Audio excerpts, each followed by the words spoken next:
And good evening, everybody. Welcome back to the Mythgard Academy. This is session number 9 in our discussion of the nature of Middle-earth. And so glad you could join us. Sorry I missed you guys last week, but of course I hope all of the Americans out there had an excellent Thanksgiving last week. Glad to be back here this week. Just a couple announcements before we begin. The first thing I wanted to mention is that we have a special session. I'm hosting a special session next Tuesday that I wanted to bring to your attention.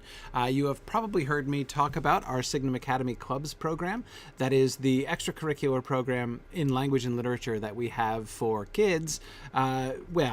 For young persons, right, between about 3rd grade and 12th grade. And we've got some wonderful sections right now of our clubs running in creative writing and in book discussions and in Old English as well. A section of kids, including my own son, learning Old English. So that's anyway,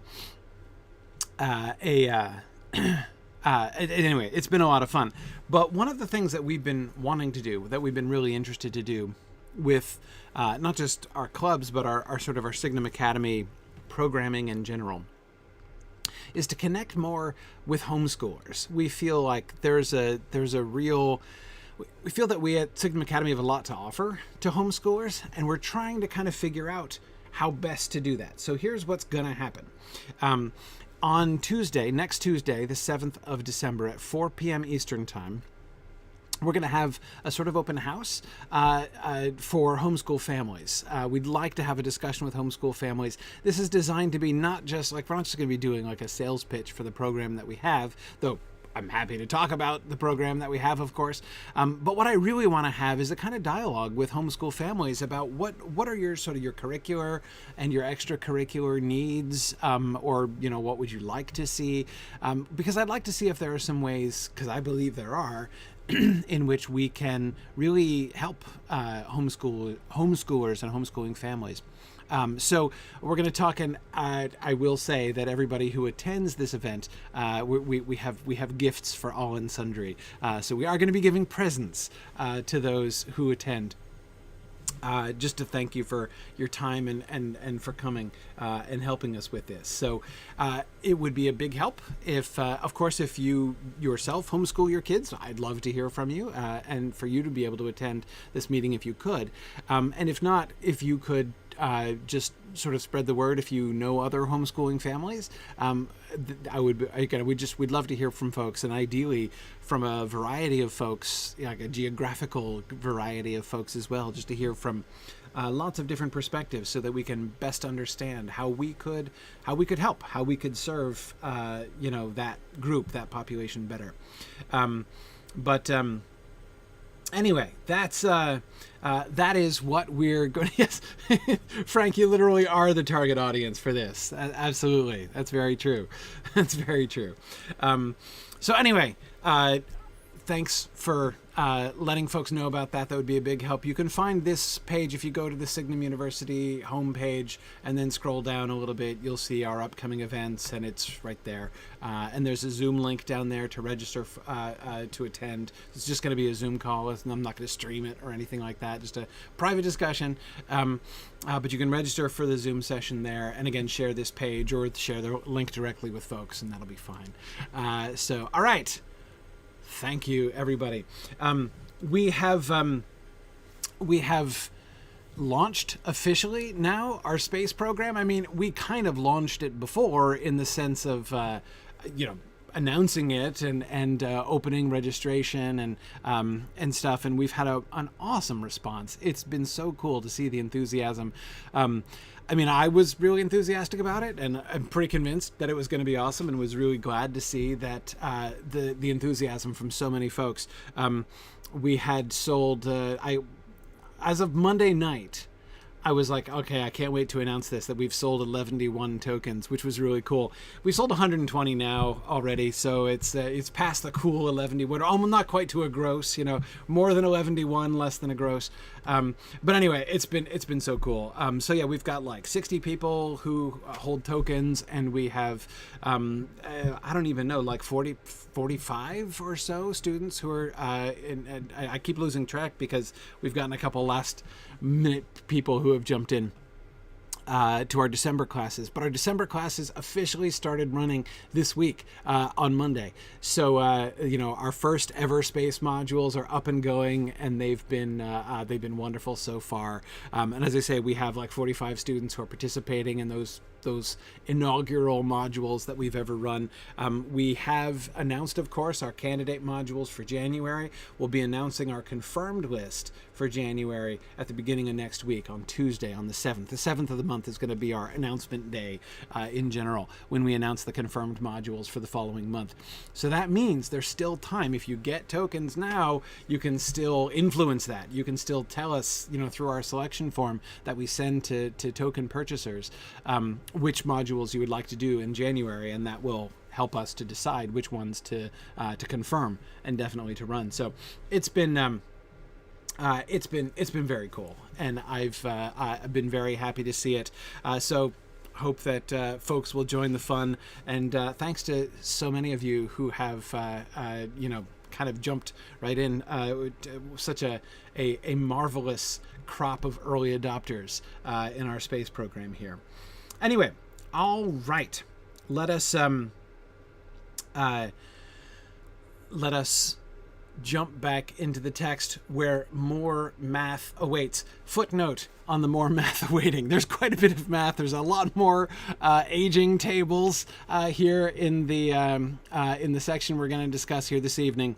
And I know that there are a lot of you who really struggle with this, who really just don't share Tolkien's evident enthusiasm for these calculations, right?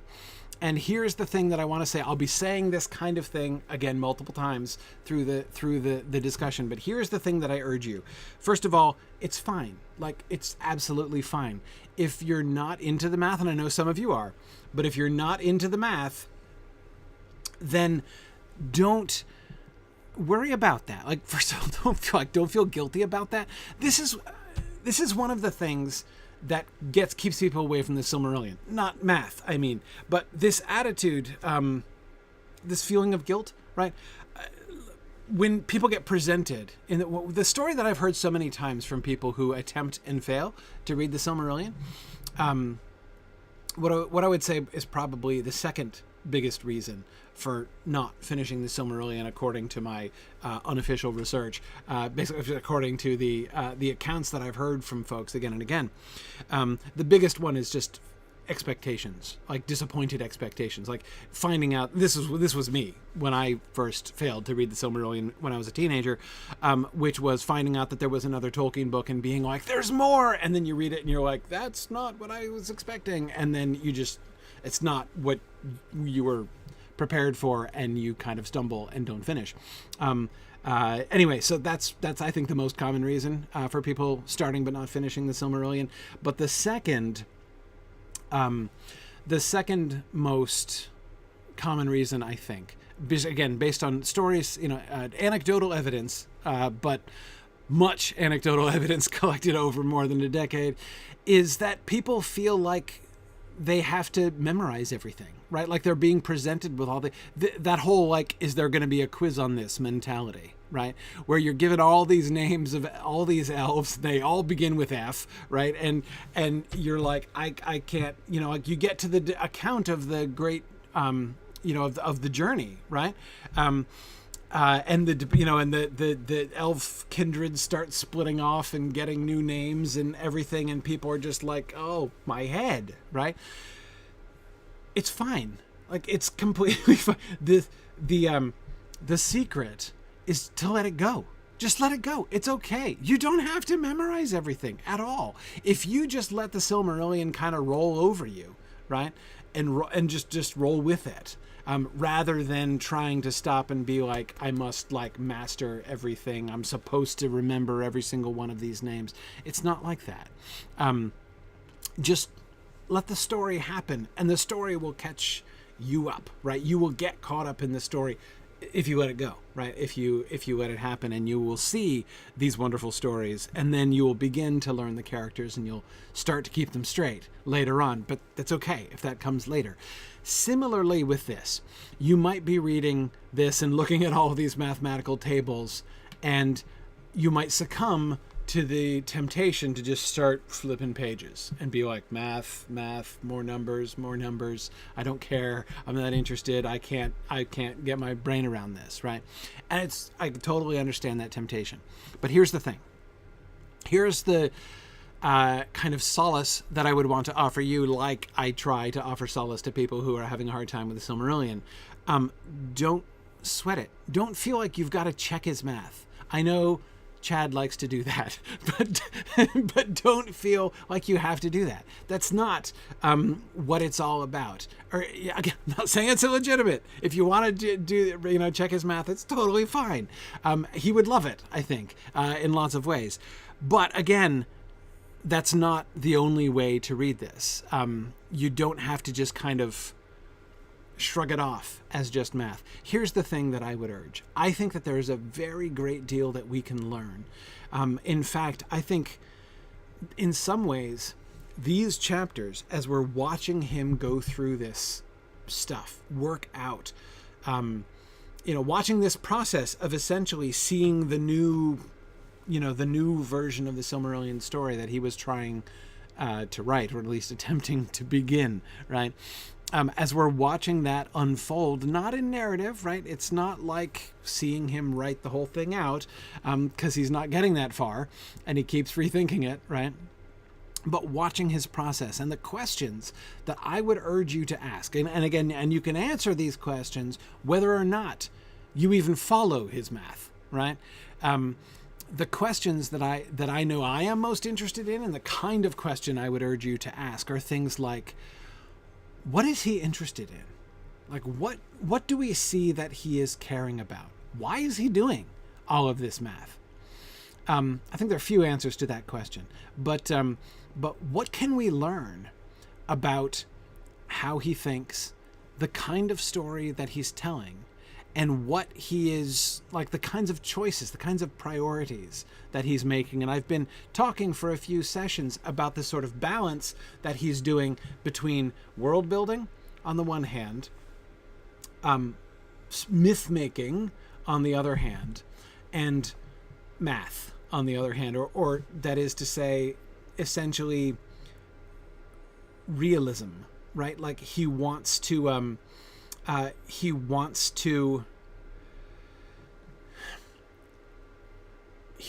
see that this stuff could all actually happen, right? So, Michael, it is absolutely interesting to note the elements of the story that he's unwilling to move for the sake of easy math. Exactly. When you see him going back and saying, okay, I've got to figure it again, right?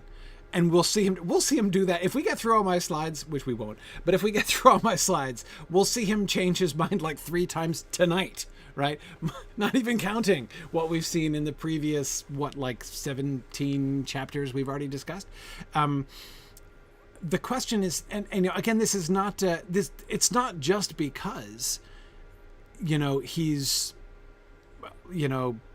sort of compulsive about it. I mean, he's a little compulsive about it, but there's a reason. There is something that drives him back. And Michael, I agree. I think that it's very interesting always to see, because he's gone back and he's redone it, because something has, like, it didn't work, right? It didn't work out the way he wanted it. Why not? What was it about the previous schema that he didn't like? Often it's a story point, like the Mythgard issue we were talking about. I think it was last time we were kind of looking at the way he was trying to work through the Mythgard issue, right? How do you get Mythgard, to the age of consent before he, falls creepily in love and commits treachery. And then of course we see him very interested, very invested in Arwen and Aragorn, right? What's he looking for there? What do we see in the kinds of choices that he makes there? So that's my pitch to say why you should care, even if you're like not the least bit interested in the math and you can't force yourself to read through his numerical tables with attention. This is why it matters and what I think we can learn from it and why it's really interesting. So that's my little preamble, and we'll see how we do. But all right, jumping back in here. This is the very end. I know this seems like jumping back way far, but this one little footnote we got at the very end of chapter 12. We spent a long time looking at chapter 12 stuff. But this one popped out at me, and not just because it has one of those adorable little hands pointing at it, right? Though that always helps too. An elf ages from 22 to 24 life years, i.e. 3,168 to 3,456 Loar in each age of Arda. Wait, what? There's a correlation? There's a limit? Do ages of Arda work that way? Really? Okay. Good to know, right? That surprised me, right? That surprised me a lot. Now, I know that it's observable that, the second age has 3,000 years and change, and the third age has 3,000 years and change, and so like you kind of see the trend, but I didn't know it was a rule. And not only did I not know it was a rule, but of course I had no suspicion that look at the way that he's correlating it with the aging process of the elves, right? Based on this 144 to 1, unless it's 100 to 1. Again, we gotta, which depending on which version of it we're looking at, right? They're aging. This one is clearly 144, right? From 22 to 24 life years, which is a non-coincidental number, right? That's like the age 24 is an important age, right? And we see those kinds, at 24 is an important age, 48, 96, those are important ages too, like sort of milestones of when, marriageable age is, and how long the time of the children lasts, and when your Fea starts to eat your Hroa and all that kind of thing, right? So I'm not sure what now. I also look at this as an observation, not causative, Christopher. I certainly, look, we know for a fact, having looked at this, that the dates of like the length of the ages that we're familiar with correlated, were established long before he devised the 144 to 1 aging thing, right? We know that that's true. So it's not that it causes it. It's just, I think it is an observation. I'm not exactly saying it's a rule.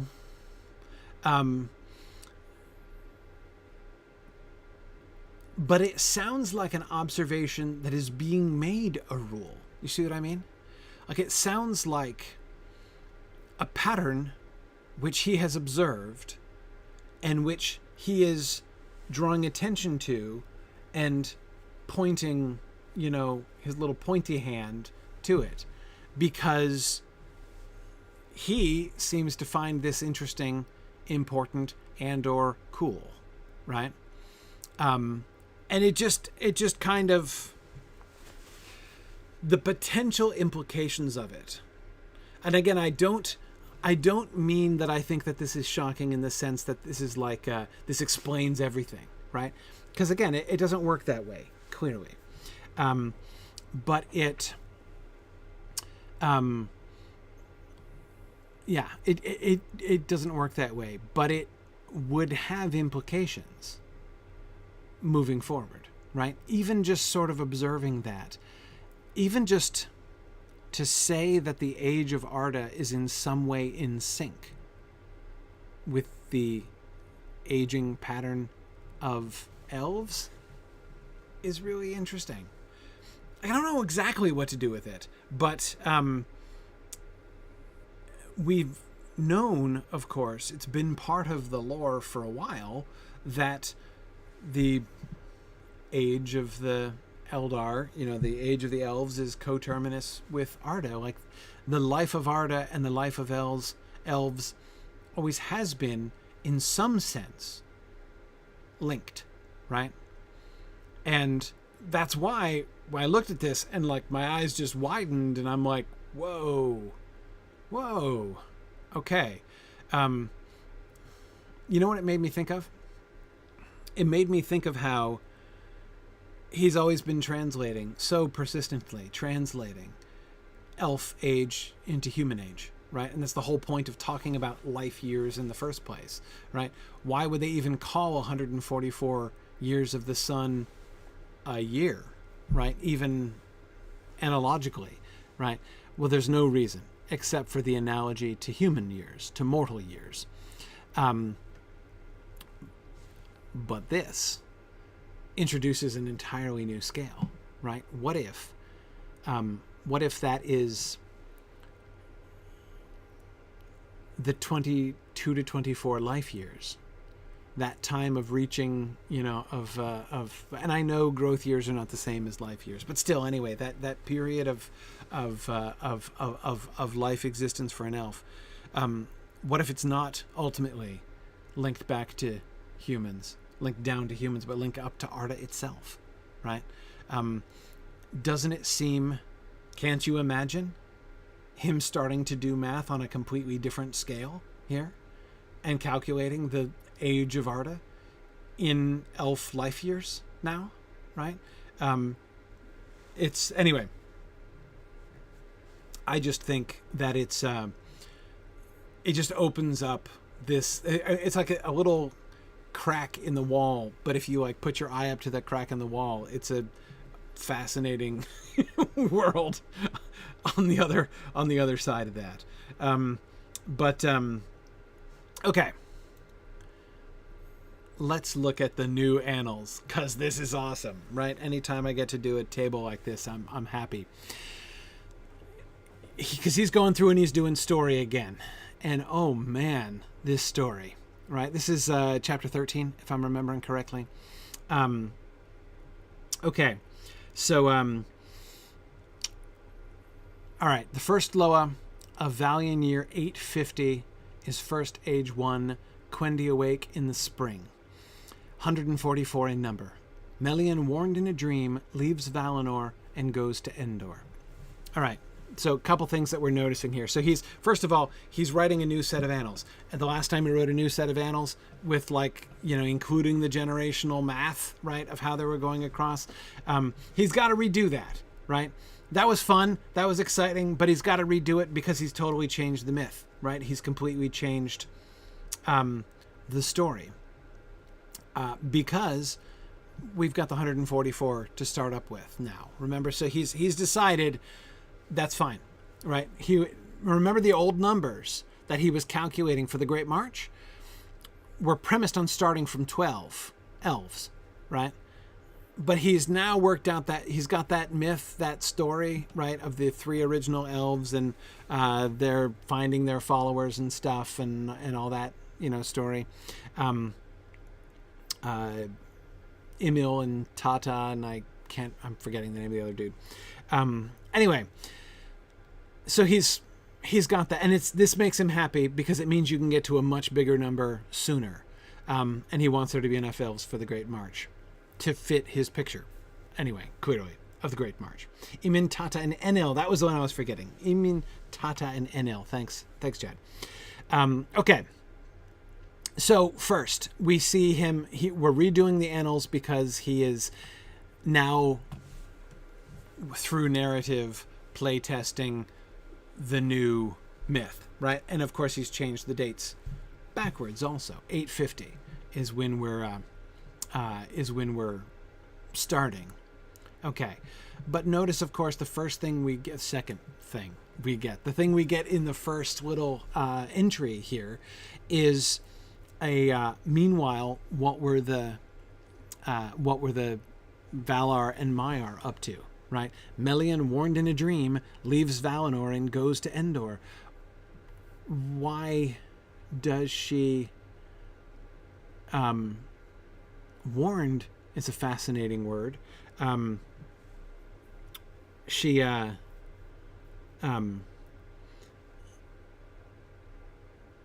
warned in a dream.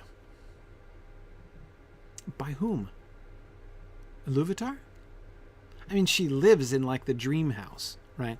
I mean, she lives in Lorien, right? The place of dreams. So you'd think that dreams would be plentiful there.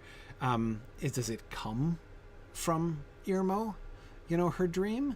I don't know.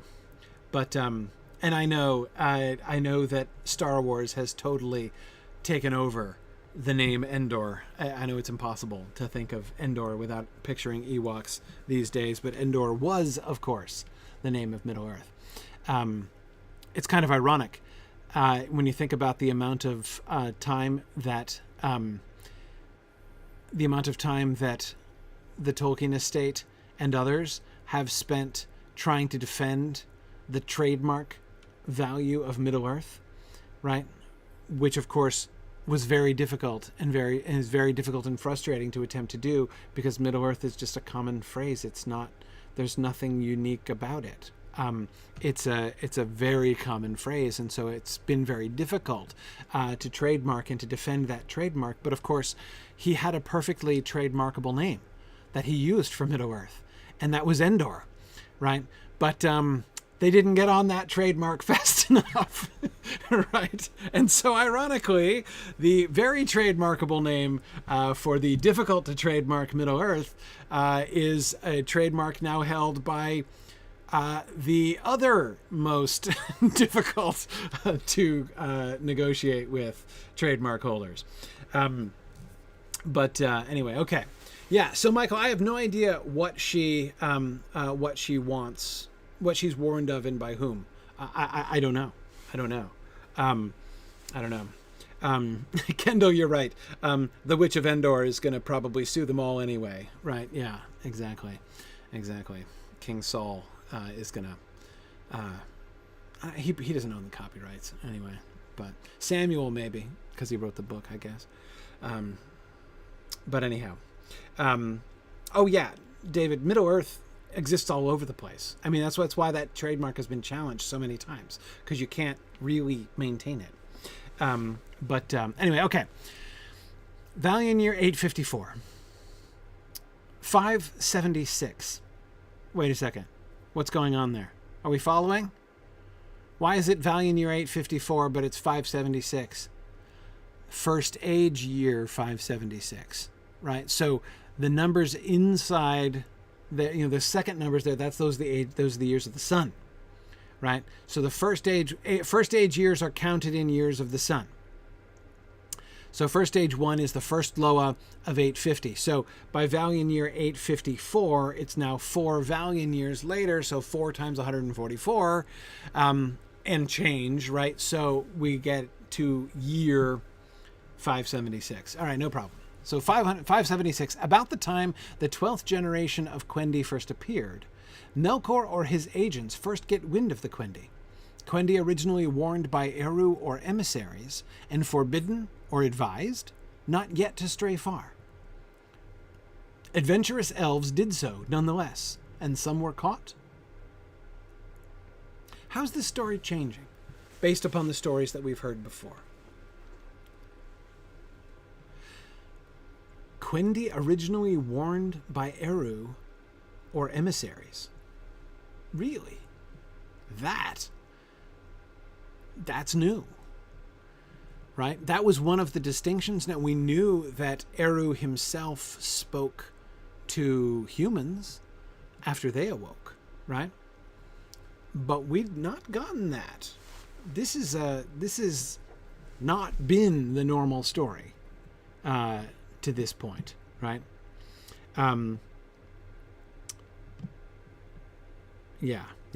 So, David, the sun already exists, but the first age is now being defined not as... So, in the old days, right, back in the flat Earth days of the Silmarillion material, the first year of the first age 1 happened when the sun rose.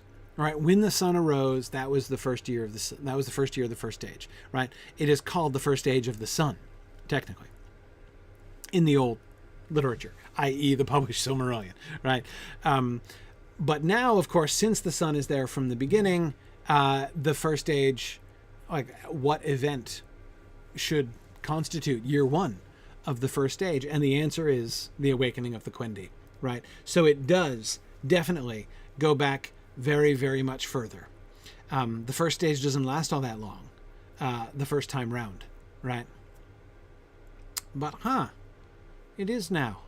I wonder if it's going to last somewhere between 3,100 and 3,400-ish years to be about equal to 22 to 24 life years of elves. I wonder. We'll have to see. Okay. Anyway, Melkor or his agents first get wind of the Quendi. Quendi originally warned by Eru or emissaries. Who would be the emissaries of Eru? I don't know. We're apparently not talking about the Valar here, right? It seems to be not Orome, right? So he's sent other emissaries?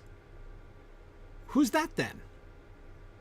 Did new Ainur descend into Arda at this point in order to be, or did they not? Could they, phone that in from the Timeless Halls? I'm not sure. I don't know what that means exactly. And my suspicion, by the way, is that he doesn't either. Tolkien, I mean. Originally warned by Eru or emissaries. That sounds very, very hand-wavy to me, right? Like he's not worked that out, right? So he's just kind of waving his hands at that, and he's like, anyway, the important point is they get warned, right? But it's before Orome shows up, right? But notice what the warning is. A priest in the order of Melchizedek. Maybe it was. Maybe it was Melchizedek himself. Who knows? Anyway, the important thing is that what they are told, what is communicated to them, is that they are either forbidden or possibly advised not yet to stray far. So that the story of the Quendi should begin with a ban, right? Which some might break at their peril, right? But begin with a ban. Eru directly communicating to them a ban. Do not stray far away from Cuiviénen. That is fascinating. Yeah, it doesn't have anything, First Fish, to do with fruit, apparently, right? But exactly, you're picking up what I'm putting down there, right? I mean, this is, we didn't have that element, that kind of thing. A divine prohibition, which may or may not be broken, was not a part of the original story of the elves, right? That's a very new element. And isn't it interesting that he seems now to be connecting, at least potentially, right? Connecting the capture of elves by Morgoth.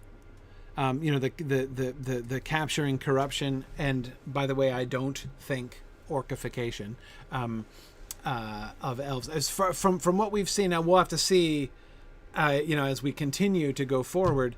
But it seems to me that what we've already seen to this point has suggested that he is definitely not thinking of elves. Remember the stuff that he was talking about remember that passage, was it last time that we talked about that passage where he says that the elves never as a people or individually worshipped Melkor and stuff. And it did seem very much like that ruled out the orcification thing. But anyway,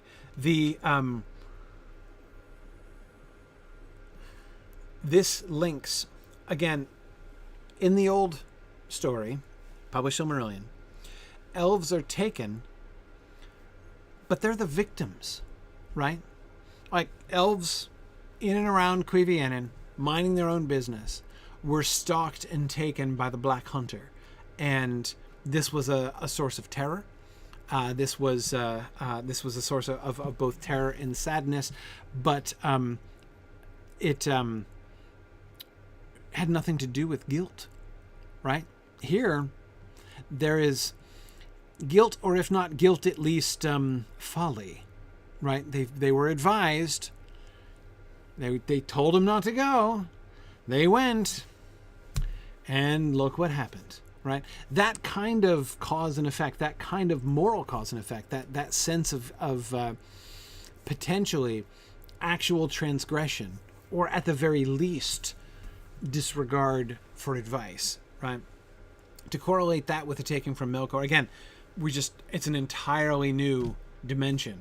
That is, an entirely new picture that's being superimposed upon the birth of the elves here. In its way, yeah, I think this is justifiable. This little paragraph introduces almost as radical a change to the early story of the Quendi as almost any that I can think of in this whole book so far. Like, this is a big deal. This is a really big deal that he's thinking about it in this way.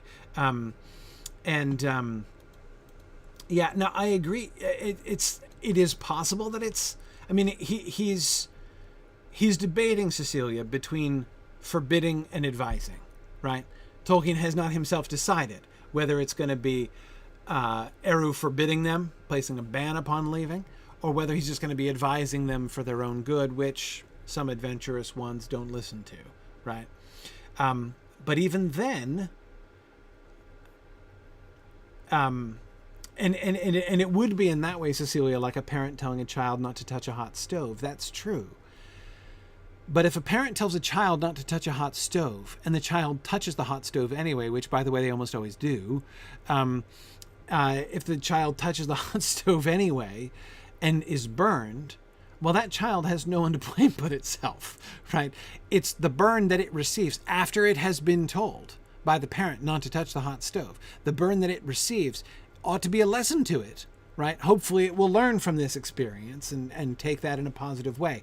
But the pain that they endure from the burn they receive is now not only the logical, but the appropriate consequence of their actions, right? Never before has the taking of some of the elves by the shores of Cuiviénen being treated as a consequence of their actions, right? A result of them doing something that they should have known better than to do. You see what I mean? That's why I think this is such a big deal. Anyway, okay, but let's keep going. 4 more years later, or AKA 500 years later, Valiant year 858, or 1152, First Age, shadows of fear begin to dim the natural happiness of the Quendi. They hold debate, and it appears that already some hearts are overshadowed. Younger elves, who never personally heard the voice of Eru, doubt the existence of the Valar, of whom they heard from Melian. They do not waver in allegiance, but in pride believe that their mission is to fight the dark, and ultimately to possess the world of Arda.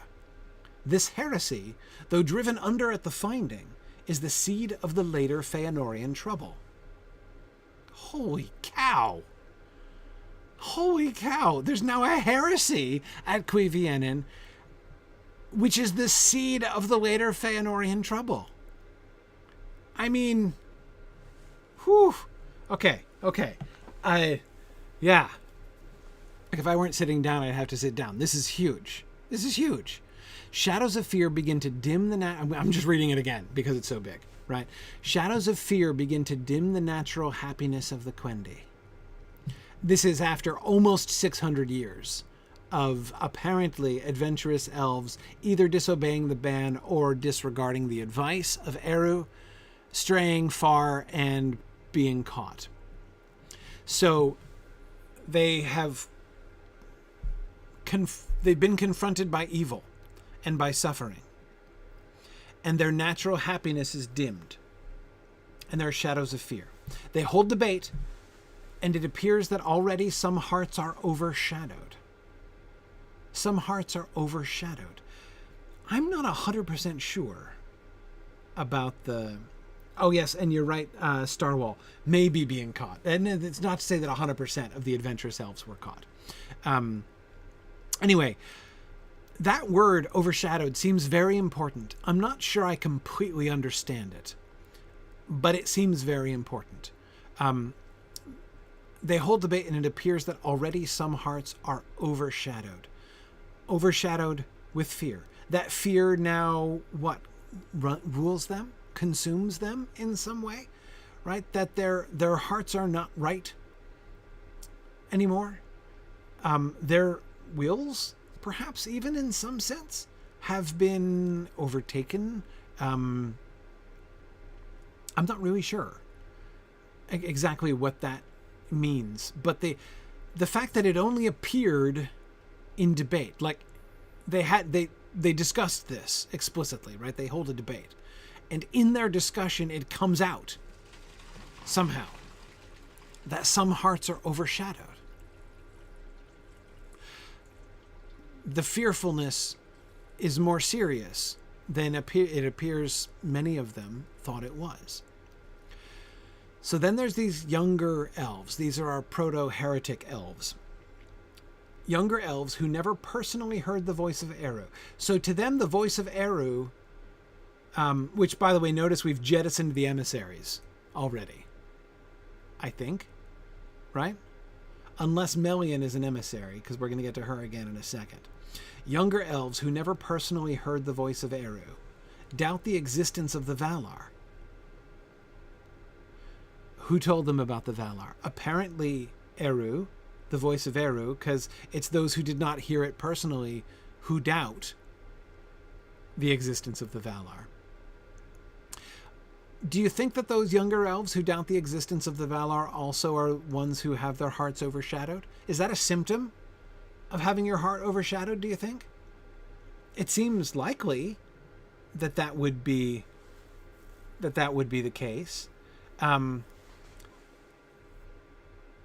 That being overshadowed by fear, they doubted the existence of the Valar. The Valar, there aren't any Valar. There's only the enemy. There's only the Black Hunter. We are very afraid. We are here. We are alone. You say you've heard Eru. You've heard from the One, but we haven't heard from the One. And we don't believe that there are guardians loyal to Eru who are protecting us, because we've never seen them, right? But apparently Melian has stopped by, and Melian herself might also have told them. So they've met somebody, Melian.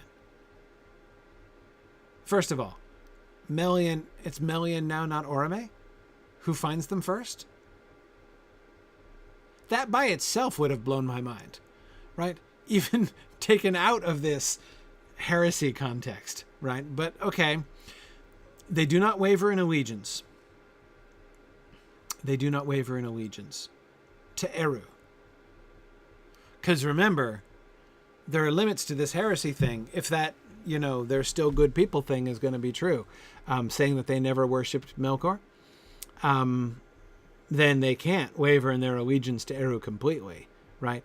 But in pride believe that their mission is to fight the dark and ultimately to possess the world of Arda. So the form that this takes, they're overshadowed with fear, they begin to doubt the existence of the Valar, and so their conclusion is, it's up to us. I don't believe there are any guardians. We are the ones who have to possess the world. This is heresy, but it's it could be worse, much worse, right? They're not submitting to the dark. So how do they do this? Like, what does it mean? If they're going to doubt the Valar, right? So if there's going to be this grounds for doubt, right? This could, I was about to say bad blood, but that's not exactly true. between them and between the elves and the Valar, how does that not lead them to waver in their allegiance? Because, of course, as Kendall, as you were saying before, it sounds very Númenorian, right? It sure does, doesn't it? Right? And, of course, the Númenorians wavered in their allegiance at the end, right? There was some hardcore wavering going on at the end of Númenor. So, how do those two things work? How do you doubt the Valar but not waver in your allegiance? Answer: pride, the elevation of self. Right? Your mission is to fight the dark. It is up to us. We have to take matters into our own hands and possess the world of Arda. Arda should belong to us. We're not going to concede it. We're going to fight against the fear. And the only way to fight against the fear is to take up arms, right? And we will possess Arda. And when we possess Arda, then everything's going to be okay.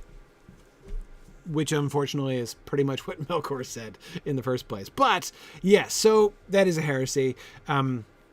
Though driven under at the finding. So this heresy dies down when the Valar shows up, because it's kind of hard to maintain that I don't believe in the Valar when Orome comes riding in, right? So it gets driven under. It kind of dies down. But it's the seed of the later Feanorian trouble. So when Feanor makes his speech and rebels against the Valar, he is giving voice to a current which has been present. This sentiment which has been kind of simmering, lurking below the surface among the Eldar for a while. Notice, by the way, the other thing that this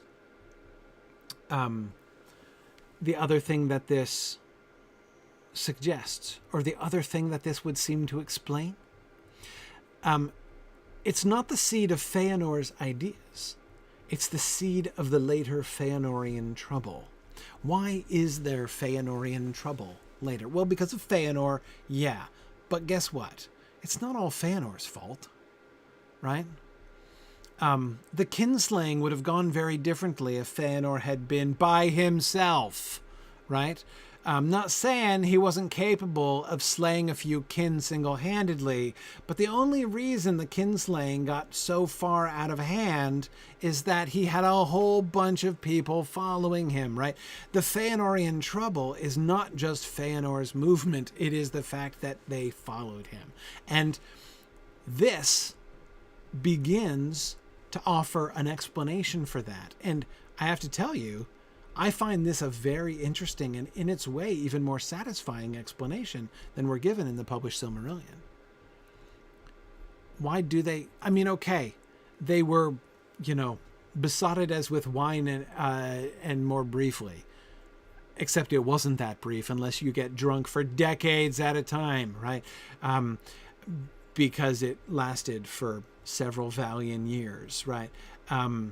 So even in the old system, it took them like 10 years between the speech and the kinslaying. So that's a bit of hyperbole on who is it who says that? The words of Fel Feanor, right? Besotted with wine and is briefly. Who is that? That's not Agnor, is it? Or I mean Angrod, right?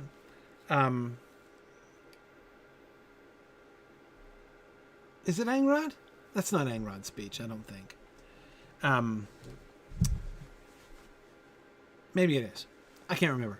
Somebody look it up and tell me, because it's going to bother me now. But anyway,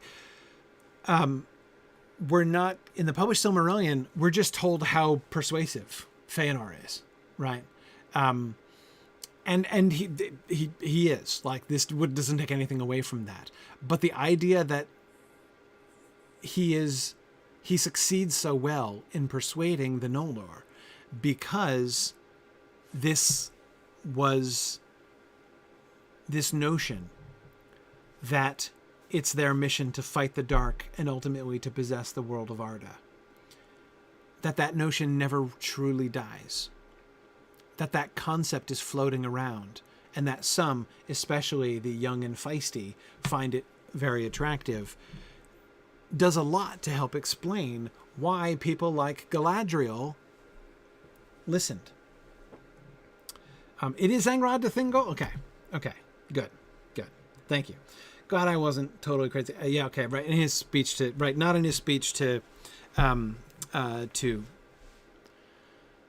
Yeah, no, that's right. Okay, good. Anyway.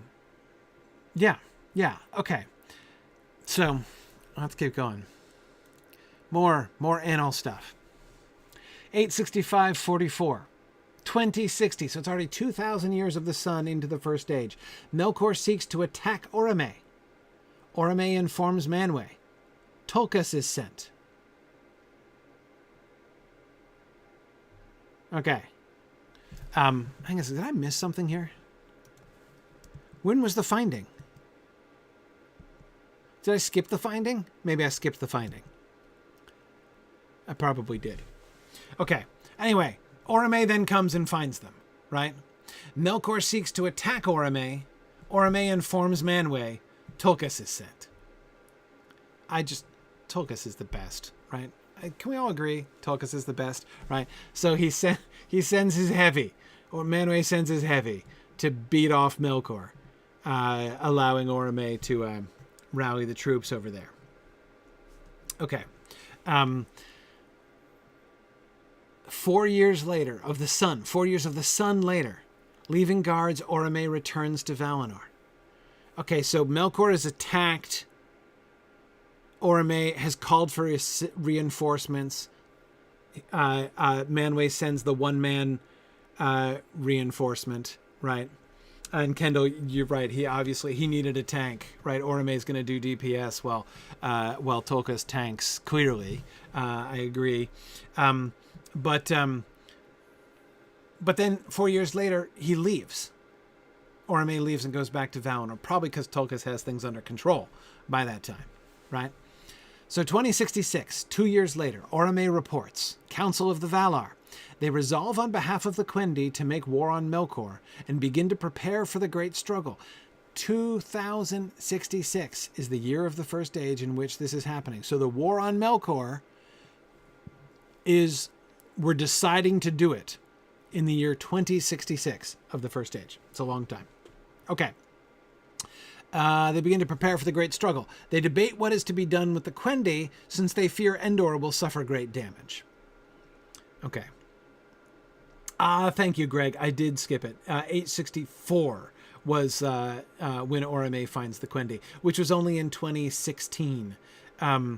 He's already been there for some time before Melkor attacks him. So he's there for, 44 years before Melkor attacks, right? Okay, good. Yeah, I thought I skipped a bit. Okay. Most of the Valar think they should remove the Quendi to safety, at least temporarily. Ulmo-in-Chief, also Yavanna, is against this. It is not Eru's intention that they should reside in such a place, and could not or would not be temporary. He prophesies, this is Ulmo presumably, that once brought thither, the Quendi would either have to be sent back to their proper homes against their will, or would rebel and do so against the will of the Valar. That is a really interesting prophecy, right? If you bring the elves to Aman, quote, temporarily, right? That is not going to work out, because they're only going to leave one way or the other.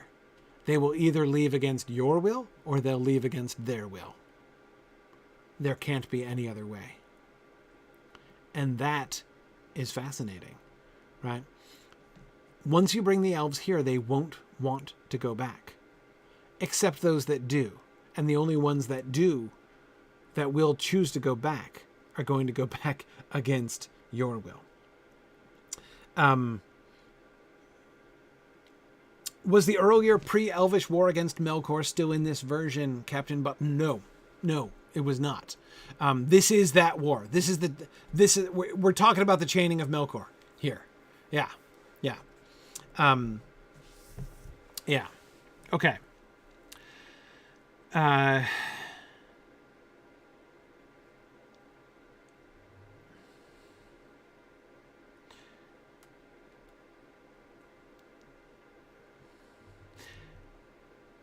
you'll remember that we were noticing that we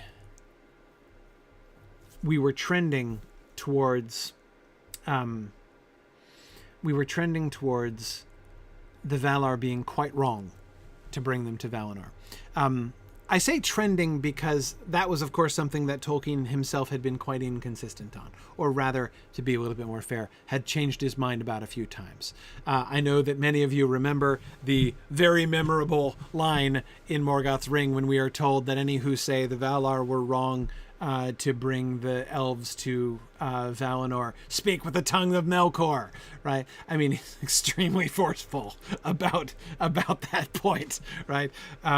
There's that one version which tries to put the kibosh really hard down on that idea, but we already have seen several examples of other versions that where it seemed clear that it was a worse and worse. It looked like a worse and worse idea. Look at how he depicts it now, right? He depicts it now as a choice by the Valar to, like, they're worried. It's short-sighted, right? It's not wicked, right? They're not being selfish.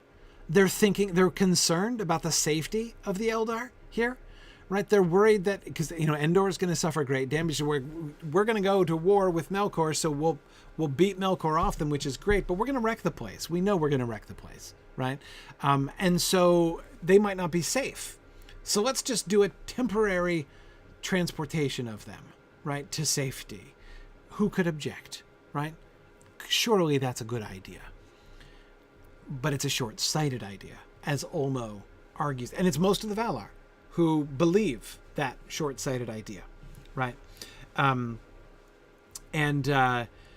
Olmo says it is not going to happen that way, right? Notice also the change in annotation on the left-hand side. We're now changing it from Valian Year to Days of Bliss. Days of Bliss. Does this mean that the Days of Bliss begin now in 865-50? Or just that we're changing the annotation? I think it means days of, like, the days of the bliss of the elves.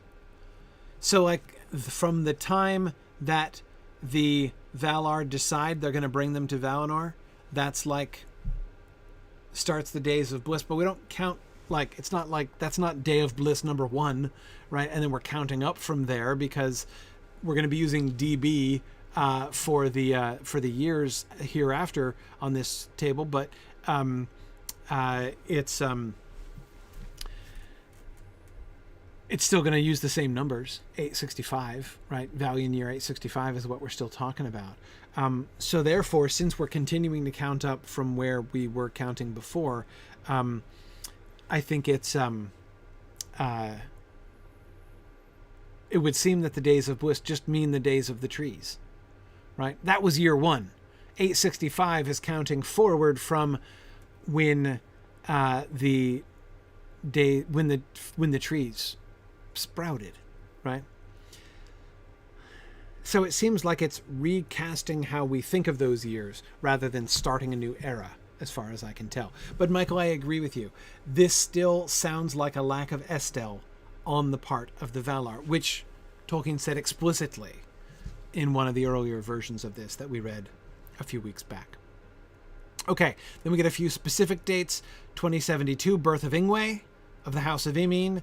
2120, birth of Finwë. 2126, birth of Elwë. So we get them born in that order, right? But it's important to notice their births and that they get born within a relatively short time. Elwë is born 66 years after the Council of the Valar. So they didn't even meet Orome the first time. None of them do, because Orome leaves for Valinor 8 years before the birth of Ingwe, right? So that's kind of interesting. All right, but we keep going. Valian Year 866, 1. 2163. So hang on a second. This is in relation to how old is Elwë here? 37. Okay, he's 37. Loa, right? So he's still a little pip. Orome returns to Cuiviénen with more Maiar. Melkor becomes suspicious and guesses war is purposed against him because of the Quendi. During Orome's absence, his emissaries were busy and many lies circulate. The heresy awakes in new form. The Valar clearly do exist, but they have abandoned Endor. Now, why would they think that? Well, because Orome was away for 99 years, right? Having this discussion. Okay. Yeah, so Jen Artanis, the three brothers were original elves in the published Silmarillion. But he's done away with that for a number of reasons. He's talked about this in a couple passages, so we've discussed this in earlier sessions, which you can go back and listen to. But yeah, it's a significant change. Okay. All right. So oh yeah, and Tarlonio, you're so right about the emissaries thing. Right now we're waving our hands in the direction of emissaries of Melkor, right? However, we have some emissaries of Melkor we can blame for this, right? I don't know about you, but I'm kind of picturing that this is the first time that the Anatar persona gets taken out of its packaging. I think that he's Sauron is really kind of working out the kinks of that one right here. Is kind of what I'm thinking. But anyway, okay. Back to the lies circulated by said emissaries. The heresy awakes in new form. The Valar clearly do exist, but they have abandoned Endor, rightly as the appointed realm of the Quendi. So the 99-year absence of Orome proves that they were right. See, look, it is up to them. Okay, so there are Valar, but they're absentee, so whatever, it's up to us. Right? So we always thought it was up to us. Then the shiny dude with the big horse comes and we're like, okay, here's the guy. But now it's clear. Now it's clear. We were right the whole time. Their realm is over there in the west. Our realm is here. Now they are becoming jealous and wish to control the Quendi as vassals, and so repossess themselves of Endor. Oh, so this other race is going to oust them, is it? Right. Well, it's the Valar that's going to oust them this time, right? Are they being hemmed in a narrow place? Oh yeah, I think so. I think they're being hemmed in a narrow place, right? They're going to be taken out of the picture so that they can be removed from Endor, so that the Valar can have it all to themselves. Now, this doesn't make all that much sense. Like, we're going to bring you to our homeland and share our homeland with you so that we can have your homeland all to ourselves and not go there. This is not a strong argument. But anyway, the idea that those absentee Valar are jealous and controlling, okay, I can see that. And again, we can certainly see how we're laying the pre-Feanorian groundwork here. Finwë, a gallant and adventurous young Quendi. Wait, hang on a second. How adventurous and young is he? This is 2163. He was born in 2120, so he's 43. 43? 43? What is he, 3.5 years old? Even if the growth years are 12 to 1. Come on now. For real? Okay, so Finwë, a gallant and adventurous 4-year-old, direct descendant of Tata, therefore 25th generation, is much taken by these ideas. Less so his friend Elwë, descendant of Enel, who is all of, what did I say, 37? He's 3. So not quite as wise as his 4-year-old companion. Okay. But interesting, Finwë, father of Feanor, is inclined towards the heretical ideas. Again, heretical groundwork being laid in and among the Noldor. Okay. 2175, 12 years later. Orome remains for 12 years, and then is summoned to return for the councils and war preparations. Manwë, because they're leaping straight to war, those Valar, right? It's 2175. It's been, holy cow, look at that. It's only been, 89 years since they decided to go to war. So they're almost ready. Manwë has decided that the Quendi should come to Valinor, but on urgent advice of Varda, they are only to be invited, and they are to be given free choice. So it's Varda who jumps in and says, whatever you do, don't command them. Just invite them and let them choose. The Valar send 5 guardians, great spirits of the Maiar, with Melian, the only woman but the chief. These make 6. So Melian leads a contingent of guardians, because Orome's left again, right? But they don't want to leave them unguarded. So they send 6 strong Maiar to protect them. Remember, we had this before, right? The Maiar being sent to protect them while Orome was away. Remember when they settled down in the greater Lorien region in the earlier annals thing, right? And that's when the Maiar were sent before. Now the Maiar are being sent straight to Cuiviénen, right? And they're going to protect them while the war happens. And Melian is leading them. Okay. Melian's going to lead the contingent.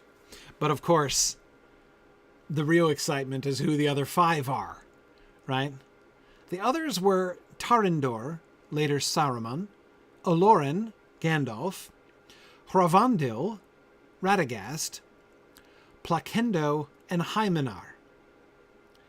Now, our Palakendo and Hymenar, the 2 blue wizards, $100 says they are. I mean, there are 5 of them, right? Melian leads her posse of 5 Maiar to go to Middle-earth to protect the Quendi against Melkor, right? And they're 5, yes, 100%, right? 100% sure that those are the 5 wizards later on, right? And there's even Palando and Alatar and Palando are the names that are given in Unfinished Tales for the 2 blue wizards. So we even have the Pala there. So yeah. All right, so cameo appearance by all 5 wizards. So Gandalf was there at Cuiviénen, helping to protect the elves while the battle is happening. Tulkas goes back. Tulkas has been there the whole time. He has? For real? The whole time. He's been tanking for more than a century now? Weird. Maybe he wasn't there at Cuiviénen. Huh. Anyway, okay. Orome remains in Cuiviénen for 3 more years. So he remains for 12 years, then he's summoned to return, and then he goes back for 3 more years. Okay, I'm a little confused about who's where, but that's okay. It doesn't matter so much. Yeah, you're right, Tarlonio. If Sauron was the emissary of Melkor, this whole, Gandalf, and I would add like 5 wizards versus Sauron thing goes back a long time. Yeah, it absolutely does. It absolutely does. Okay, anyway, let's keep going. 2212. Wait a second. How long has it been? Long time. 37 more years. Orome sets out from Cuiviénen with the 3 ambassadors. Okay, so now the ambassadors are finally, they're not just kids anymore. So Finwë's now 80 something. He's a middle school. No, he's still in elementary school. It can't be. This has to be. It can't be the 12-1. It can't even be the 10-1. Or he's still going to be 8.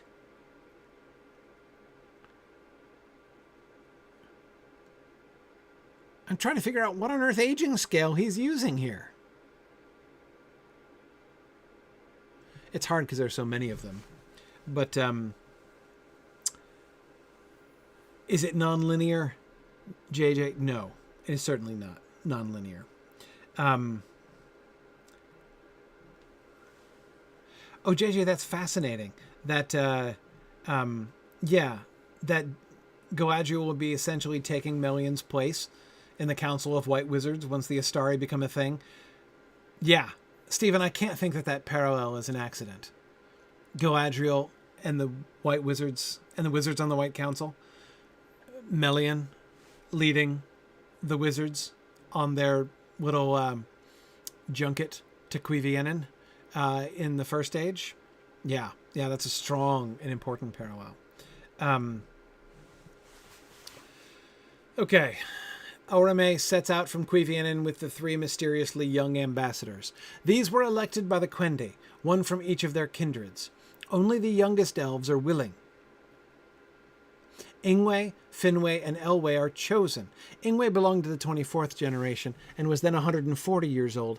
Finwë of the 25th generation in 92.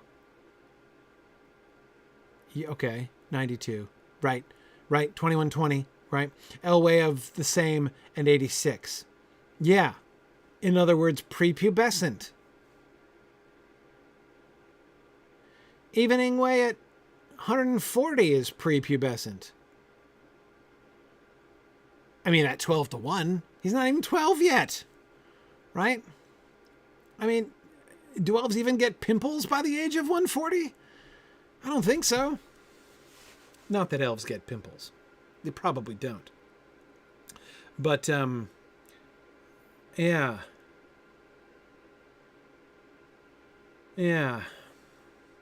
Yeah, so Janartanis, that is my least favorite part of the idea of Melion leading this entourage of proto-wizards to Cuiviénen, which I love in many other ways. What I don't love about it is that Elwë would already have met her, right? The idea of Elwë already meeting her when he's a kid. And just her being around for that whole thing really kind of takes away from the sudden meeting later on.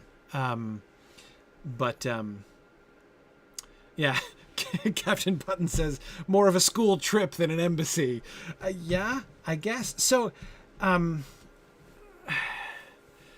yeah, okay. I personally think that this proves that this must be one of the later schemes.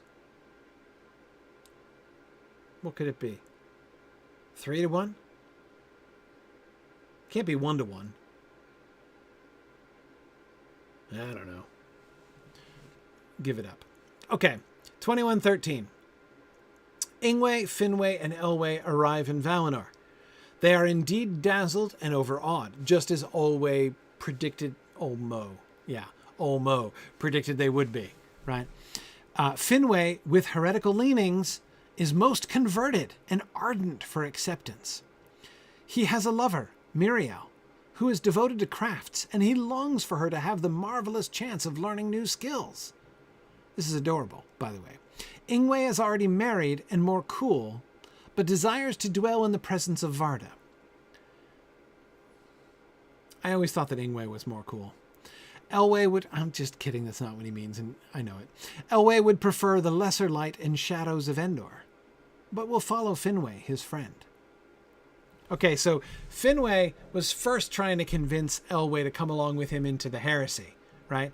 But now he's a true Valinorian believer, right? Now he is like 100% for Valinor and can't wait to go home and tell his girlfriend, right? Who is just going to love this place, right? Okay. Kendall's wondering how old is Muriel? Probably about 3. I don't know. I'm just kidding. Obviously not. Like, I don't know. All this math with aging and I still can't figure it out. Okay. Ingwe is cool. He is more cool. So he and that's by itself interesting. I always had the general impression that the Vanyar were the most gung-ho, the most devoted of all of them, right? And he does desire to dwell in the presence of Varda, but he's chill about it, right? He's not like all freaking out like Finwë is, right? He's very mellow, very mellow. Okay. And Elwë, not really feeling it. Not so much, anyway. But, you know, for Finwë's sake, he's going to go, because Finwë is, like, completely gaga about this. 22:22. They remain 9 years, for Ingwe and Finwë are reluctant to hurry away. Okay, so Ingwe is not so cool as all that, right? Yeah, exactly, Chad. It does sound like he doesn't want to tip his hand on his excitement, right? He's just, he's above being quite so exuberant as Finwë is apparently being, because he, too, is holding out, right? They don't want to hurry away, but they do hurry away after a mere 9 years. Then 1 year later, again, so it apparently takes a year for them to go each way, the ambassadors return. Great debate of the Quendi. A few refuse even to attend. Imin, Tata, and Enel are ill-pleased and regard the affair as a revolt on the part of the youngest Quendi. Who are these whippersnappers?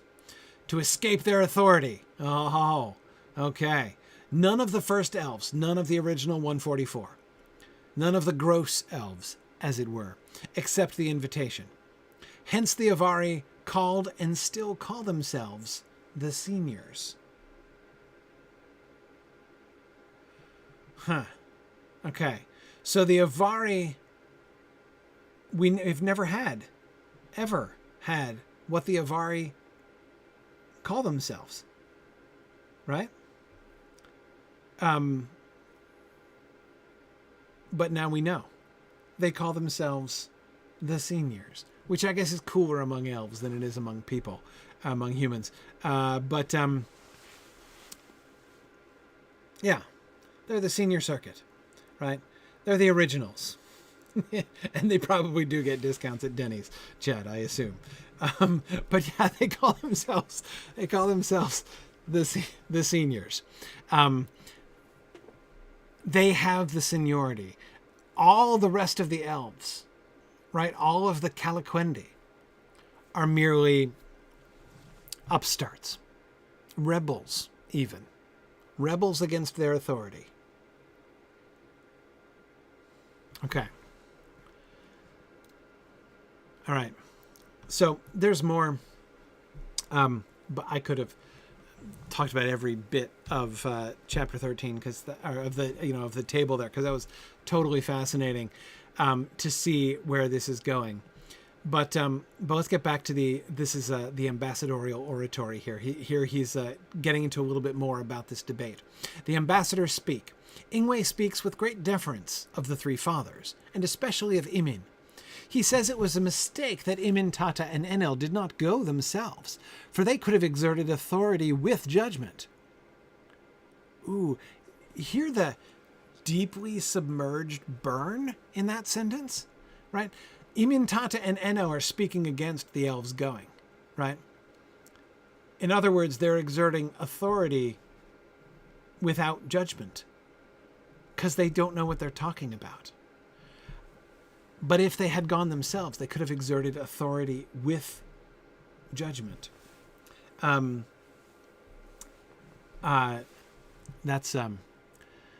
a really high quality, polite burn there. But since they sent him and his companions as their representatives, they should now, in spite of their youth, pay great heed to their reports and opinions. You should respect what we say, because we are the ambassadors that you chose yourself, Grandpa, right? He's on a roll. He thinks they have no conception of the riches and of beauty in Valinor. Did I mention that you are speaking of what you don't know? He asks Orome if it is still possible for Imin, Tata, and Enel to go to Valinor. Could we get a second embassy? Could we get a second opinion? Could we send Grandpa number 1, 2, and 3? Grandpa number 1, 2, and 3 is the perfect characterization of them, isn't it? As their names literally mean, 1, 2, and 3. Can we send them to Valinor? Orome says, yes, if they will go at once. Great, because this is what I'd like. Now I'm the ferry service, right? Orome is now like running an Uber to and from Valinor, right? The three fathers are not willing. Okay. This is the perfect conclusion to Ingwe's speech, right? If you would, I urge you, go yourself, right? Go yourself. You will see what we're talking about, right? But they're not willing to go. Hence proving everything that he said about authority, or everything that he implied about authority without judgment, right? Finwë speaks similarly, but lays stress on the riches of knowledge and crafts in Valinor. Also, he says that the Quendi have only seen the skirts of the shadow, and have no idea of its dreadful power, or of the power of the Valar, and do not realize what the war which the Valar are about to wage on behalf of the Quendi will entail to Endor.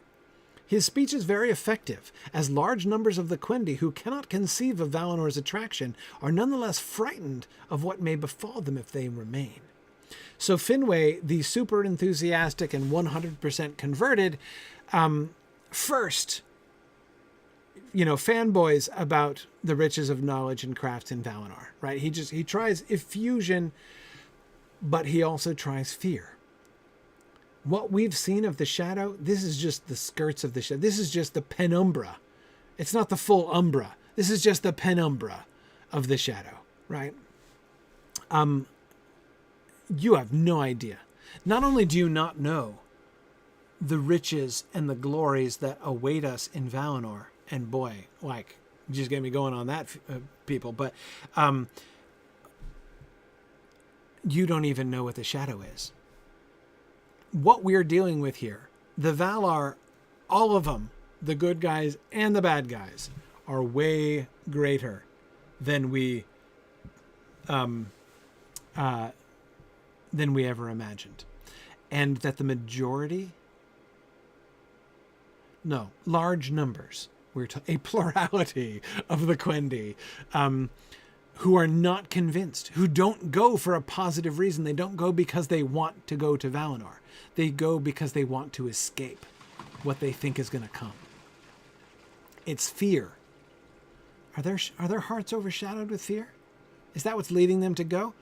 Boy, this makes the whole trip to Valinor look like a really bad idea now, doesn't it? Elwë says, I will go with my friend, but I do not choose for anyone but myself. Let all my folk do likewise. I do not see what harm dividing the kindred will do, and it cannot be avoided unless some are to be forced to do what they do not wish to do, to remain or to go. No doubt, indeed this is guaranteed, we or any who wish will be free to return to our homes when the war is over. Look at Elwë. How adorable is that? No doubt. Well, there'll be much coming and going between Valinor and Middle-earth, right? Absolutely. No doubt it's guaranteed. This is guaranteed. We've been promised that after the war, we can return home. So it's going to be fine. It's going to be fine. Just that thing that Olmo said would definitely not happen is totally going to happen, right? It'll be good. Little side note. I cannot help but point out, in season 3 of the Silmarillion film project, when we were planning season 3 of our Silmarillion film project, which is our theoretical fake adaptation of what's a real adaptation, a fake production. Really planning a fake production is what we're doing in some film. Anyway, when we planned season 3 was the one that began... No, sorry, season 2. I'm thinking of season 2. Season 2 is the one that begins with the awakening at Cuivianen and goes through the darkening of Valinor. Anyway, we were trying to figure out why Olwë stayed. And we decided... Círdan and Olwë, right? We had Círdan and Olwë. And their decision, Olwë to set out and Círdan to stay by the shore, right? And the story that we invented, completely made up, by the way, before this book was ever published, was that the vision that they had was that they would each go to either side of the sea and they would establish harbors on either side of the sea, with the hope and idea and plan that there would be coming and going, that Olwe would help any to come home who wanted to come back, and that Círdan would be there to receive them and to enable others to go afterwards. That was the vision that they had. Of course, it never panned out, right? And then, of course, Olwe dies. But that was totally the story that we came up with in season 2. And reading Elway's speech here, I was like, we totally nailed it. Just saying. But anyway, okay. I could not forbear to boast a little bit there of our storytelling in Film. By the way, little plug, Film Season 6 starts tomorrow night. We're doing Season 6. Season 6 is Beren and Luthien. We're up to Beren and Luthien at last. We just did the Dagor Bragollach at the end of Season 5. So we're post Dagor Bragollach, setting the stage for Beren and Luthien. Season 6 is going to be the Beren and Luthien season. Super excited. Starting tomorrow night, 10 p.m. Anyway, okay. Elway says, also, we are a great company, the most given to wandering afar. Let many of us at least go with the safe conduct of Lord Orome and see what Endor is like, and the sea. We need not pass the shores. And then there's a little parenthesis that says prophetic, maybe. Hard to read word. His great point is the vision of the sea. This moves the Lindar deeply. Okay, so from the beginning, according to this, the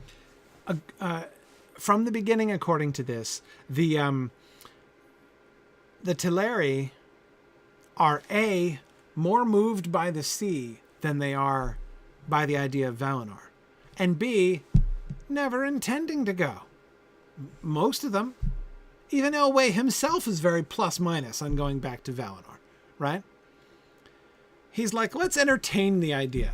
Because, hey, guess what? Orome is going to lead a guided tour across Endor, and that sounds cool, right? You don't have to get on the boat at the end of it, right? So, yeah, it's fine. It'll all be good. We don't need to pass the shores. We can just go. And by the way, did I mention the ocean? The ocean is awesome. Exactly, Kendall. They're just going for the free samples. That's it.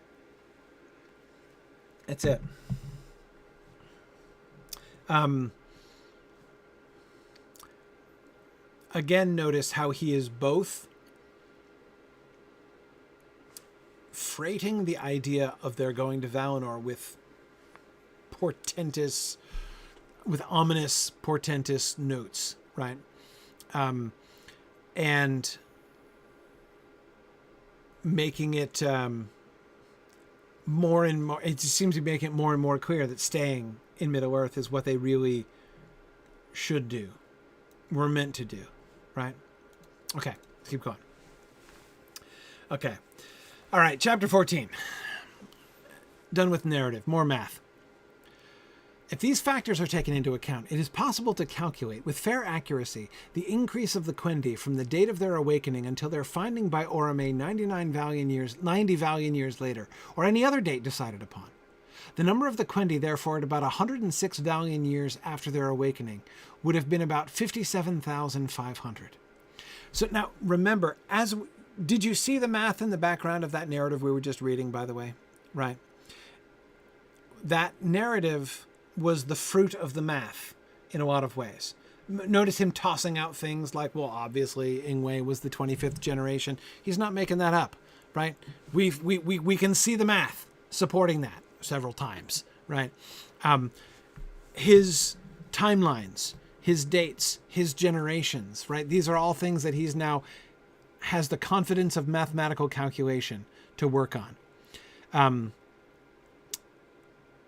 One of the things that we've been noticing several times is that one of those points, one of those things that makes him go back and reconsider either the dates or the aging scale or something. He's got to rework something in order to make the math come out.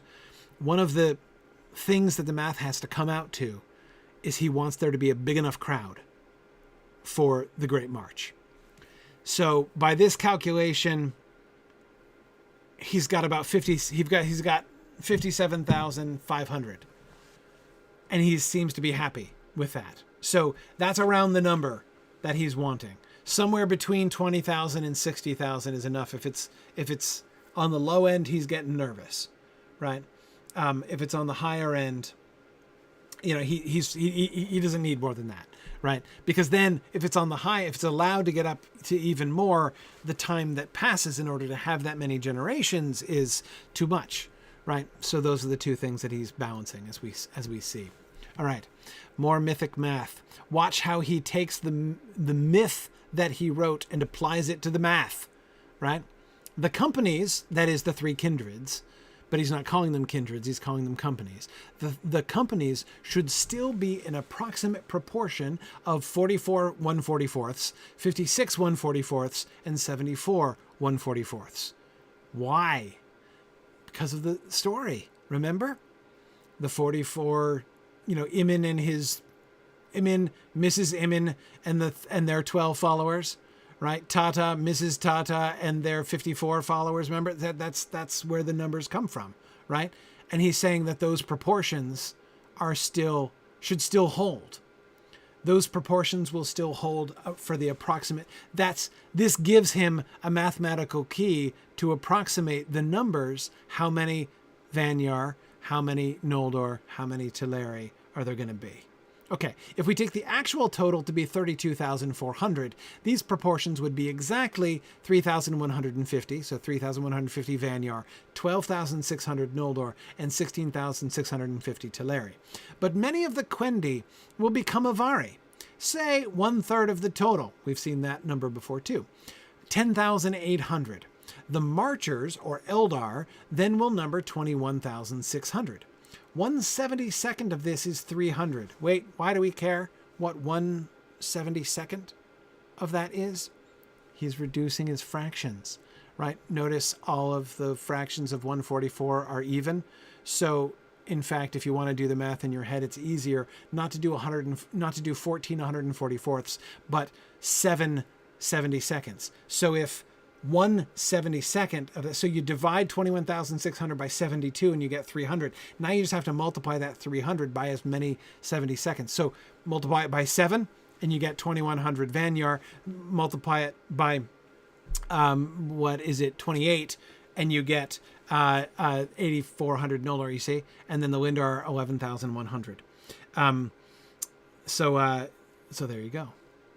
11,100 Lindar or Teleri. This suffices. Barely. He's not super comfortable with this. Like I said, there's 21,000 marching elves. That's pretty much his minimum, right? He's a little uncomfortable with that, but it'll do. It'll do. There will probably be increase on the march and greater increase in Valinor, but more would be better. You see it? See that? He's still twitching. It's not right. It doesn't quite fit yet. He's going to have to redo them. We know. Without even peeking ahead to the subsequent chapters, we know he's going to have to redo this math, right? Because this is a bare minimum. He wants more. He wants more elves on the march, more Eldar than 21,600. And to do that, he's going to have to redo the whole table again. That's why we get it so many times, right? He's got to redo all that math. Because this is not just tweaking a few figures on your spreadsheet to make the sums, the final results come out differently, right? You got to do the whole thing again by hand, right? And that's what we see him do. Okay, so this is one thing that leads him to redo all that math again. Okay, and the time required is far too great. This is the other problem. 90 Valian years equals 12,960 sun years. This is much too long for the Quendi to be left unguarded and at the mercy of Melkor and Sauron, the emissary of Melkor. In the original scheme, only 85 times 10, 850 years was allowed. Right? So there were 85 years. There's 90 years of Valinor. There are 90 Valian years now. There were 85 Valian years before. But before, that was back in the ancient days when he wasn't even doing math. And he was just doing 10 years per. Right? So 850 years. And now it's supposed to take Orome almost 13,000 years before he stumbles on the Quendi. Right? He's like, no, that's that's too much. That's too much. Yeah. Barbara's Bookhouse. That's great. Yeah, she says, it reminds me of a professor I had once who had us taking furious notes on one theory after another, only to finish the class with the statement, but we must pour cold water on that theory. Yes, exactly. That's just what Tolkien keeps doing. Pouring cold water on his own theories, right? So it's too much time and not enough elves. Oh my gosh, it's wrong in every possible way. Right? Oh, this is so unsatisfactory. If it's one or the other, then at least you've got something, but this is dreadful.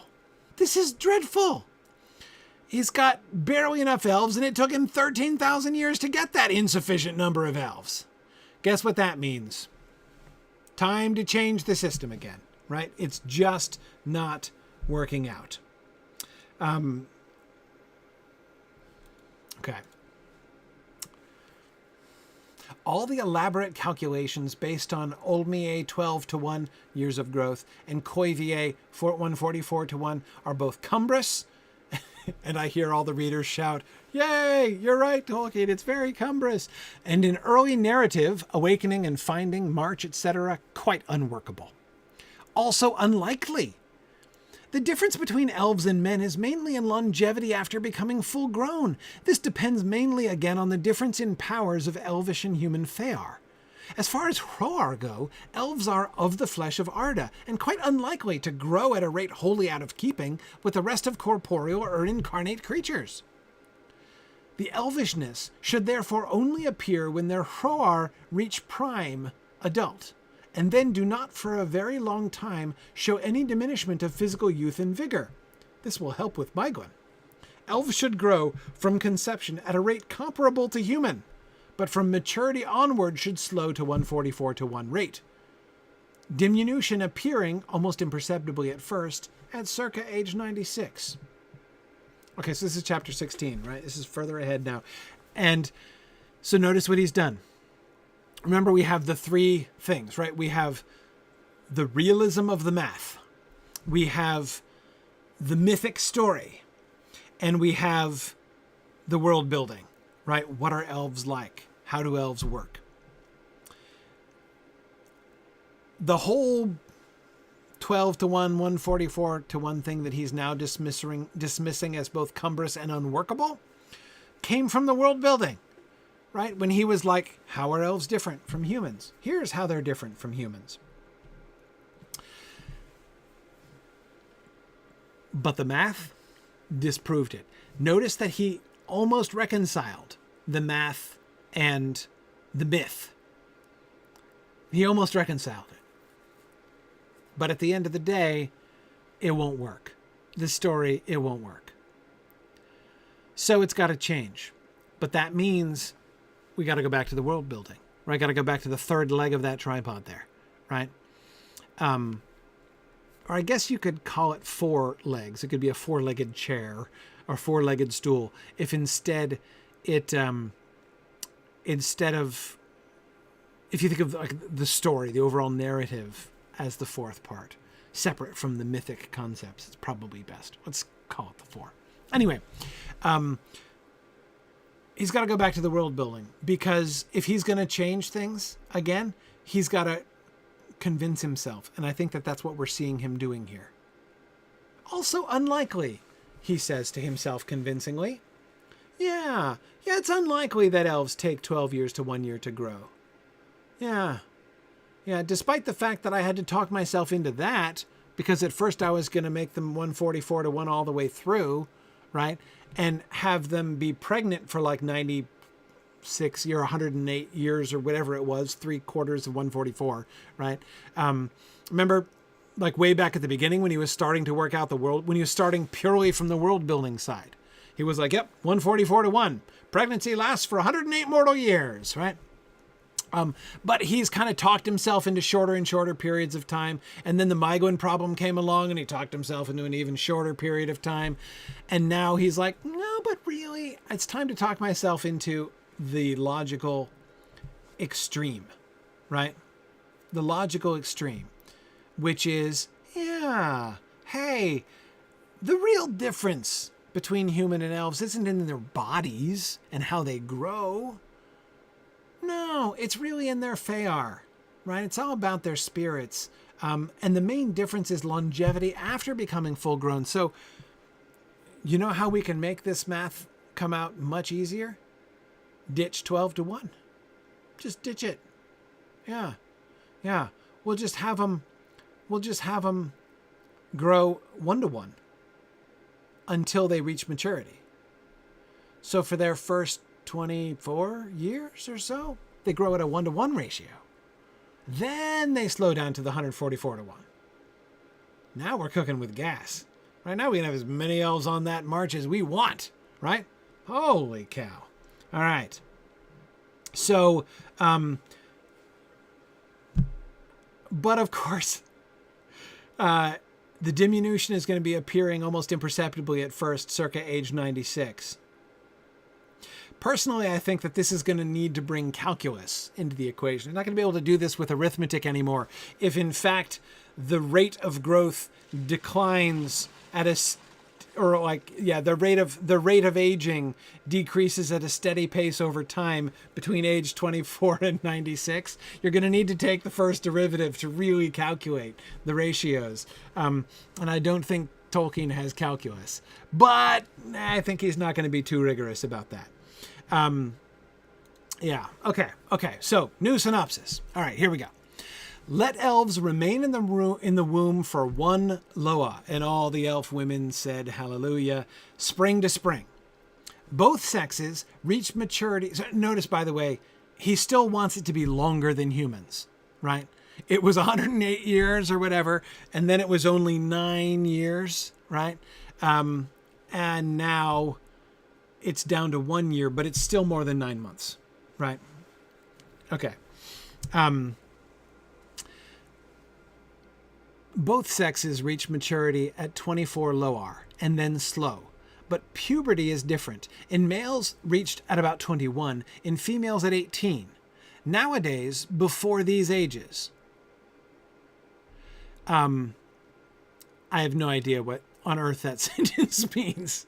Nowadays, before these ages. Yeah, no idea. Okay. The first elves awoke at 21-18. Weddings were immediate.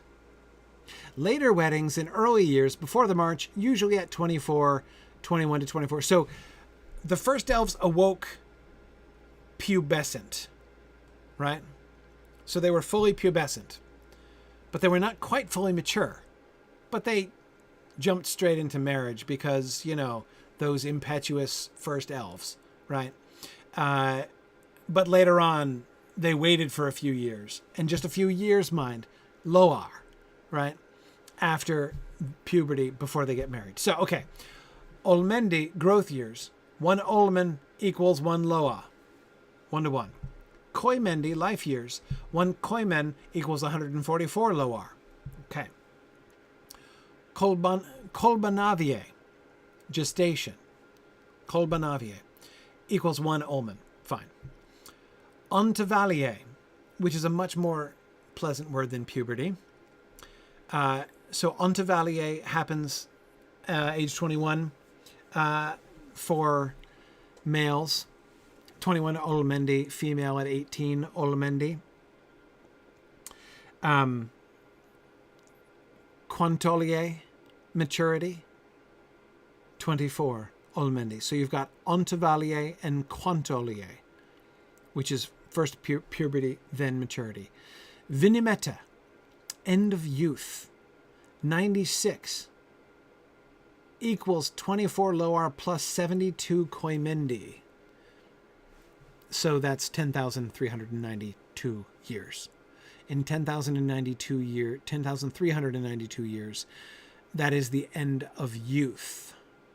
Not necessarily when you turn invisible. That's just the end of youth. Okay. All right. This is the new schema. We're going to get some new playtesting of these ideas, and then we're going to see more math, right? More math, more tweaking. Spoiler. he's not going to be satisfied with this one either. This one is the previous bowl of porridge was too cold, but this one is too hot, right? So he's not yet found the bowl of porridge that is just right. I don't know that we'll see. I don't know that he ever finds a bowl of porridge that quite suits him perfectly, but we're going to come to a new one later on, which I think is the closest we're going to get. Okay. So, thank you for joining me.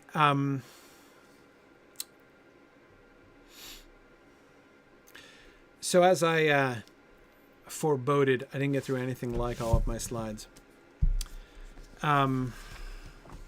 Let's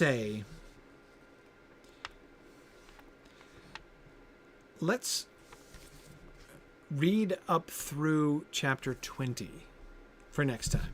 That would be my ambition. My ambition is to finish part 1 in 2 more sessions. Okay.